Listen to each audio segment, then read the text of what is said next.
Action. A wonderful day to you all. Welcome to the Complete Sports Updates, the show where the latest and trending stories in the world of sports are brought to you. My name is Abib Kuranga. Joining me on today's episode is James Agberubi. Together we shall be taking you through the rounds as far as sporting stories in today's episode is concerned. Welcome to the show, James. How are you doing today? Thank you very much, Abib. It's a pleasure. Absolutely. It's always a good and amazing feeling to be back on the Complete Sports Update. The Super Eagles of Nigeria are set to kick off their 2025 Africa Cup of Nations campaign with a clash against the Kilimanjaro Stars of Tanzania. And right here on Complete Sports Update, we shall preview the team's matchup against the East African nation, as well as going down the memory lane to look at the past meetings between Nigeria and their group opponents, which include Tanzania, Tunisia, and Uganda. So, James, welcome to the show once more. Thank you very much. The AFCON is now here. You know, we've actually been building up to the competition, and now we are just days away to the competition proper, with Nigeria playing their opening match against the Kilimanjaro Stars of Tanzania. So before we actually look into their game, let's start with the past meetings between Nigeria and their group opponents, you know, Tanzania, Tunisia, as well as Uganda. So let's, just take us down the memory lane as regards to Nigeria's clashes against their group opponents in the past.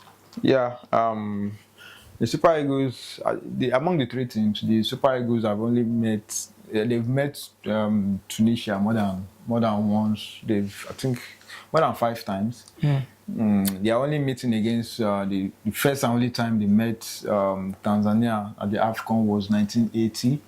In the first match of the 1980 AFCON, which was hosted here in Nigeria, which the Super Eagles won 3-1.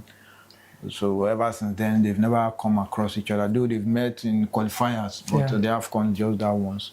Then in 1978, in the semi-final in Ghana, hosted in Ghana, the Super Eagles faced Uganda, and the Ugandans won 2-1. And just like their record with Tanzania, that's the only time the Super Eagles have faced Uganda at the AFCON. You know, but when it comes to Tunisia, it's both teams have clashed on several occasions. Their first meeting at the AFCON was in 1978 in the third place match, which the Super Eagles won via a walkover. The game was tied at 1-1. The Tunisians staged a walkout, and the game was awarded to Nigeria. You know, so both teams had to wait till 2000 when the Super Eagles hosted here in Nigeria, and they won the first with Ghana. The first game, and the Super Eagles won 4-2. You know, both teams now met again in 2004 when Tunisia won. The Tunisians revenged. They won via penalties. You know, in the semi-finals, after the game ended 1-1. Then in 2006 in Egypt, the Super Eagles avenged that defeat in 2004, which they defeated the Tunisians also via penalties. You know, after the game and also ended 1-1. Vincent Yama was the hero. I think he saved 4 penalties. Wow. He saved 1 during the regulation time, then 3 in the shootout. You know, then in 2019, the Super Eagles defeated Tunisia in the third place match 1-0. Then the last time both teams met was in Cameroon 2021, which Tunisia won 1-0 in the round of 16. So you will see that Super Eagles, when it comes to past records with these 3 teams, they've met Tunisia most times. You know, and I think the Super Eagles just edged it, if I'm not mistaken. You know, so we'll see how it pans out. Maybe they want to avenge their only defeat against Uganda, you know, way back in 1978. You know, so that's the Super Eagles' record when it comes to the AFCON with these 3 teams: Tunisia, Uganda, and Tanzania. Yeah, absolutely. Thank you very much for walking us down the historical lane. So now let's talk about the match proper between Nigeria and Tanzania right here. And you know, Coach Eric Chelle actually released the final squad list, which you know, actually brought some surprises, inclusion and all of that. So let's hear your thoughts about the game, the first game.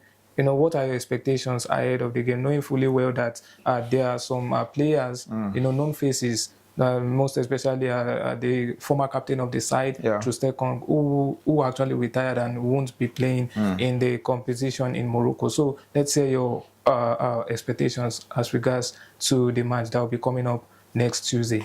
Well, I think the Super Eagles will go into that game under pressure because, I mean, they know that after failing to qualify for the World Cup, you know, a lot of Nigerians are very angry. They are not I'm surprised that a lot of Nigerians are not even interested in this AFCON. Absolutely. They will just watch it for the sake of it. But I don't think they are really bothered about the AFCON. Yeah.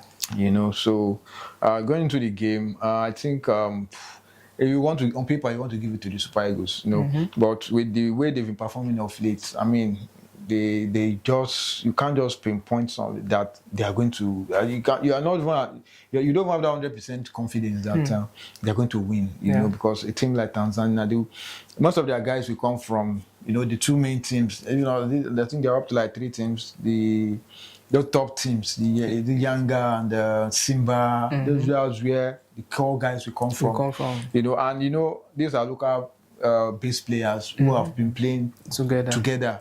You know, so you know, when you come up against such teams, you know, they know themselves. You know, compared to our own team now that we have some new players, you know, but we still have the old guys there. You know, so it's going to be a tight contest because the Tanzanians will not just sit back and allow the Super Eagles to roll over them. They will still give a fight, but like I said, on paper, you still want to give it to the Super Eagles. You know, they just hope that they will put behind them the disappointment of failing to qualify for the World Cup. And kick off the competition on the bright note by, you know, taking out 3 points against the Tanzanians. So now you made mention of you know, people, you know, majority of people out there not really interested in their, you know, campaign in the AFCON, knowing fully well that there's nothing for them as regards to the World Cup, which is, you know, coming up next year. And do you think this will actually serve as a motivation? Because we've actually seen it in the Super Eagles. Whenever people don't really, you know, have that belief in them, they always try as much as possible to just do some wonders and all of that. Well, the question we should ask is, are these guys even motivated? You know, they should be. Go all out. No, because a lot of these guys have not played at the World Cup. The qualifiers, that was a very big opportunity for them. Apart from Iwobi Ndidi, then AFCON, who just retired from international football. Or the other guys have never been to the World Cup. You know, so missing out on the World Cup and now coming back again to play at the AFCON, just a short space of time. I don't know how hungry, how motivated they will be going to the AFCON. You know, so let's just hope that they would have put behind them the disappointment of failing to qualify for the World Cup and give it a go. I remember in the 2006, Egypt failed to qualify for the 2006 World Cup, but they won the AFCON. In 2010, they failed to qualify for the World Cup. They won the AFCON. You know, in between, they also won the one in 2008. 2008 in Ghana. You know, so let's just hope the Super Eagles will, you know, take a lead from that. You know, and of course they have. What they need to do now is to try and win over the fans, because a lot of people are very, very sad, you know, disappointed that after missing out on 2022, you now miss out again. You know, especially when you look at the fact that the group that they were in, you expected them on paper to streamroll, but and also the increase in participation. Exactly, and you didn't even take advantage of any of these opportunities. So the playoff 2 came, you missed out. You know, so like I said, let's just hope that they will be motivated enough to compensate the fans by winning the AFCON. But I'm telling you, it's going to be a very, very tall order.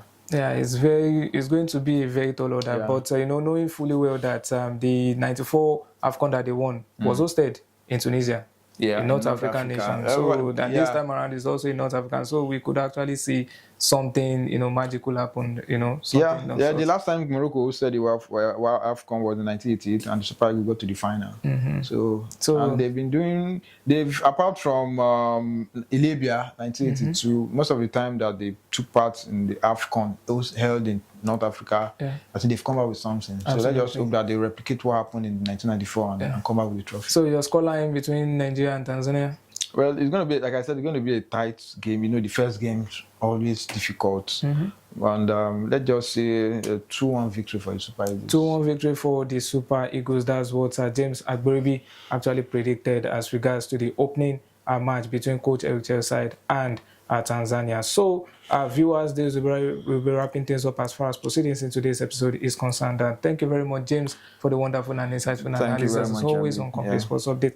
So, do well to like, share, subscribe, as well as comment as regards to this episode. Do take care of yourselves and enjoy the rest of your day. Bye for now.